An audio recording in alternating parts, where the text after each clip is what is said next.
Welcome back to the channel.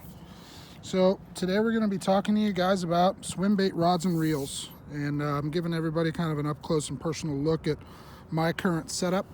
I am running for a reel. I'm running a Kuma Komodo 364. It's a 300 size reel. It's got it's got very good line capacity. I've got it spooled with 20-pound test. It's got all stainless steel gearing.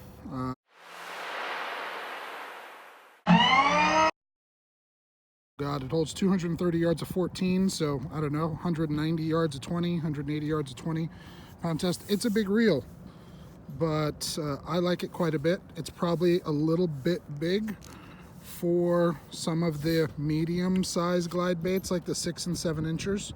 This is probably more of a 8 to 10 inch bait reel, but I got this reel at an incredible deal.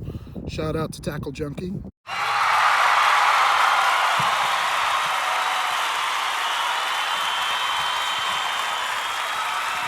couldn't pass it up. I've got it spooled with 20-pound test big game. Probably going to upgrade to fluorocarbon next year, but I just happen to have a good supply of big game hanging around.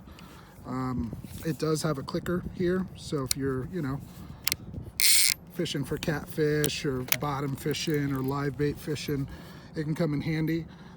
This will work double duty for me outside of a swim bait reel. This is a Great Lakes salmon reel, or this is an inshore Florida snook and tarpon redfish reel. So I've got some plans for her in the future as a swim bait reel and working double and triple duty as other species type reels. Talk about the rod. This is a Daiwa DX SB swim bait rod. It's 8 foot. It's heavy action. It's rated for 2 to 8 ounce baits and a line weight of 12 to 40 pound test. It's got a Fuji reel seat. It's got Fuji guides. It's a pretty stout rod for throwing glide baits. I think you guys have heard me talk about it in the past, probably a little too stout. But again, this is going to work double duty, triple duty, Florida, Great Lakes, salmon, snook, trout, redfish. One of the most important things I'll talk to you guys about as a swim bait rod is a decent length handle. This has got a 23-inch handle. I really like that because it gives you leverage to toss these big baits or even these Alabama rigs.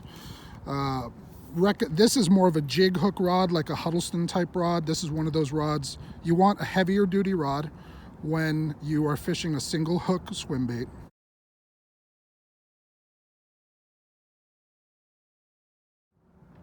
Because when you're fishing a single hook swim bait, the thought behind it is once you set the hook, you turn that handle and reel that fish in as hard and as fast as you can, not letting him shake his head until you've got your hands on him. Because those single hook baits are very easy for them to throw the hook if they're able to shake their head. Now, the thought process behind a lighter action rod, like they make this in a medium heavy, and that would be a great glide bait rod, is you want more of a parabolic bend to the rod. You want the rod to be able to help you play the fish. See, this rod, I'm pulling on it pretty hard. This rod is really mostly all up in the tip. For a glide bait rod or a treble hook bait, swim bait, you're looking for more of a moderate action.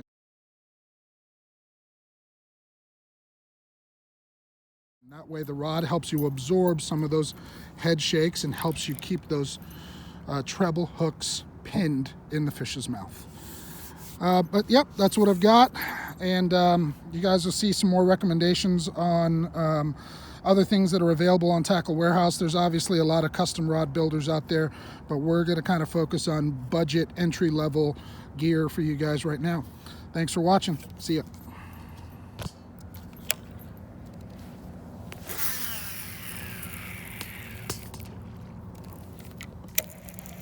Seeing if we can't get this A-rig bit. Swim bait rods double as a fantastic A-rig rod, by the way. So if you're not throwing A-rigs and you're not throwing swim baits, and you get a swim bait rod, it can work double duty for you.